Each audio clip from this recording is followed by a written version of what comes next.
Blasher Girl, let's open Daddy's closet.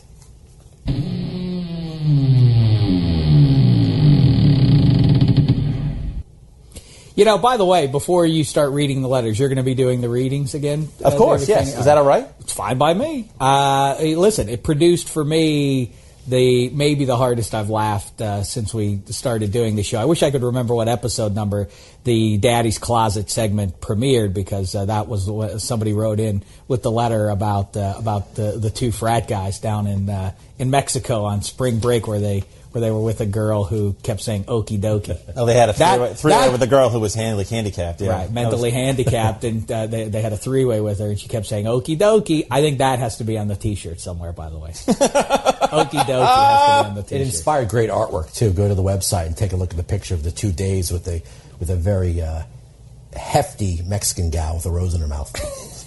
May I continue with Daddy's Closet, please? Please. Daddy's Closet. Now, I have 3 letters, 2 longer, 1 really quick. Let's start with one of the long ones first. This is from a guy named Kevin. Dear Days of Thunder, Feeney thinks he's had a sordid sex life. Well, I have a yarn that will grow the hair back on his head. I'm the kind of guy who's seen it all. You name something that happens in the bedroom, chances are I've done it or done it to a woman. But that all changed last year when I started having sex on this chick named Annie. Her real name is Samantha, but I want to protect her identity. She liked everything done to her. The weirdest things turned her on. We did the hair pulling thing, the candle wax thing, even the scotch tape and feather thing, if you can believe it. Which I don't know what that is, by the way. I thought, well, scotch tape and feather thing. I haven't been around the block that much, so. Not lately. Maybe that's a new thing the kids are doing. We'll ask Blaster Girl later. But one night, Annie surprised even me. We were in her house off campus, drunk naturally. I guess they were in college. Drunk naturally. And she suggested something I had never even heard before. Hey, baby, she said, want to play Grand Canyon? Well, before I could figure out what the hell she meant, she handed me a rather big object and ordered me to shove it inside her. It was a supersized candy cane. I immediately refused. Isn't that dangerous? I asked. No, she said. What's dangerous is after my turn, it's your turn. Whew, I said, yeah, right. But before I could get the hell out of there, Annie put the candy cane in my hand, grabbed my wrist, and made me, well, visit the Grand Canyon. I got to tell you, I never thought I'd be turned on by something like that, but I'm not ashamed to say that for about 10 seconds, I was sure I was in love. You know who you are, she said? You're the candy man. Shut up, bitch, I said. See, she liked that mean stuff, too. Then after a few more minutes of degrading her, there was a knock at the door. Oh, no, it's my stepdad, she shrieked. I was confused. I thought she lived in a dorm, not home. But before she could explain, she shoved me off the bed and made me hide under it. After a few seconds, her stepdad came in and wanted to see if she was all right. He heard noises. She told him she was just having a nightmare. Okay, good night, sweetheart, he said, and started to close the door. Crisis averted, right? Wrong, Feeny, because Annie had to open her mouth again. And that's when, from under the bed, I heard the creepiest thing I'd ever heard in my life. In a sweet voice, Annie said, Daddy, want to see how good I taste? And before the mama could even form in my mouth, Annie's stepdad was in her bed dropping face on her.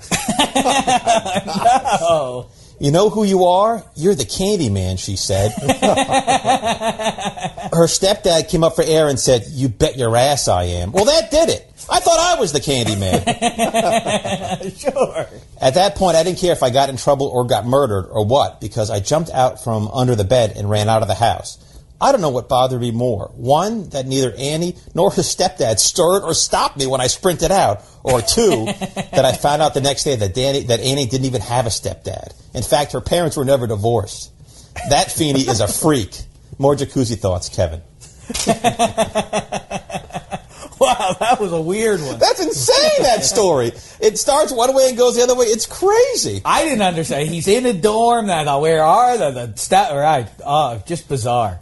I love things it. people do behind closed doors. We're just learning this now. You can't judge. It's all in Daddy's closet. Here's the second one. This is real quick. This is someone trying to be clever, but I'll just read it. It's to Mama's Boy, which is the name of your wang, David. I'm sorry to say. Mama's Boy. One day you and I will cross paths, and it will be glorious. Love always, Singleton's ass. That's insane. And that's clearly a fake one and someone just trying to be clever. Here's the last letter in Daddy's closet. Dear Feenster, I recently broke up with my boyfriend, and it's because of your stupid show. A woman wrote this one, David. Oh. And it's because I recently broke up with my boyfriend. It's because of your stupid show. His name is Brett, and I hope he's listening because I want everyone to know what kind of jerk he really is. This story happened in June. A coincidence because I have a sister named June who lives with me. Anyway, Brett and I used to listen to your show all the time.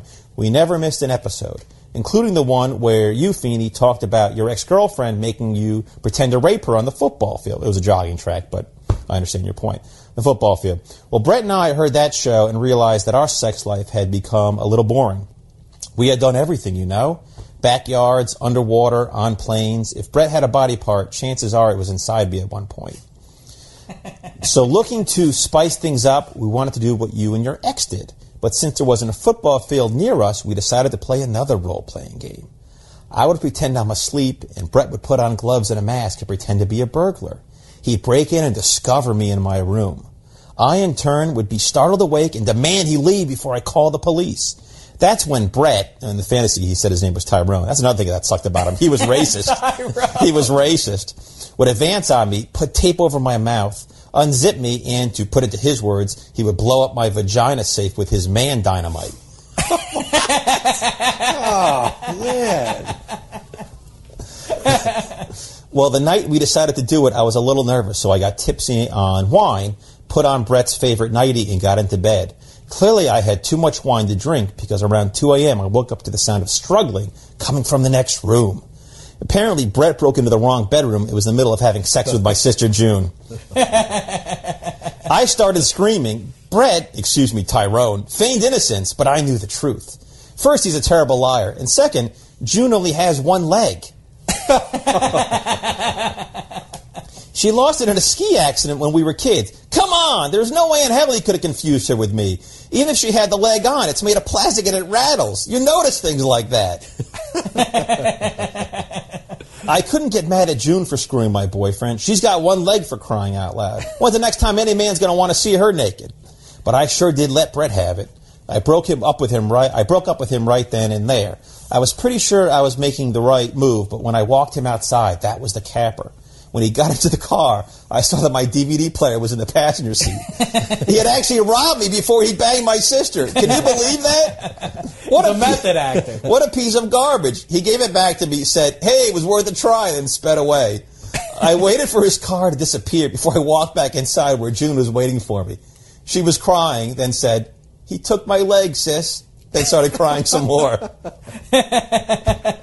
Anyway, so now I'm single again, and my sister's back to crutches, and it's all your fault, Feeney. Thanks for nothing.